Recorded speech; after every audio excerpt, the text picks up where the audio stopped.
ഇന്നത്തെ നമ്മുടെ PYQ സെക്ഷനിലെ question ഭരണഘടനാ നിർമ്മാണ സഭയിലെ ഡ്രാഫ്റ്റിംഗ് കമ്മിറ്റിയിൽ TP ഗെയ്ത്താൻ്റെ നിര്യാണത്തെ തുടർന്നുണ്ടായ ഒഴിവിലേക്ക് തിരഞ്ഞെടുക്കപ്പെട്ട അംഗം. ആൻസർ വരുന്നത് ഓപ്ഷൻ സി TT കൃഷ്ണമാചാരി. സ്വതന്ത്ര ഇന്ത്യയിലെ ആദ്യ ആസൂത്രണ കമ്മീഷനിലെ അംഗമായിരുന്നു TT കൃഷ്ണമാചാരി.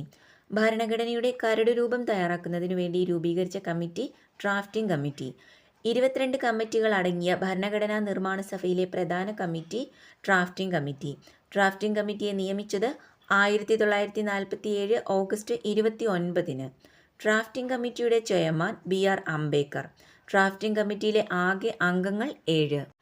ഭരണഘടനാ ഡ്രാഫ്റ്റിംഗ് കമ്മിറ്റി അംഗങ്ങൾ doctor BR Ambedkar chairman, KM Munshi, Muhammad Saadulla, Alladi Krishnaswami Ayyar, N Gopalaswami Ayyangar, BL Mitter. രാജിവച്ചതിന് ശേഷം N മാധവറാവു ആയിരുന്നു. TP ഗെയ്ത്താൻ. 1948 ഇദ്ദേഹത്തിൻ്റെ മരണശേഷം TT കൃഷ്ണമാചാരി അംഗമായി. അപ്പോൾ വീഡിയോ യൂസ്ഫുൾ ആയിട്ടുണ്ടെങ്കിൽ ലൈക്ക് ചെയ്യാനും ഷെയർ ചെയ്യാനും കമൻറ്റ് ചെയ്യാനും മറക്കരുത്. കൂടുതൽ വീഡിയോസിനായിട്ട് ചാനൽ ഒന്ന് സബ്സ്ക്രൈബ് ചെയ്ത് സപ്പോർട്ടും കൂടി ചെയ്യുക.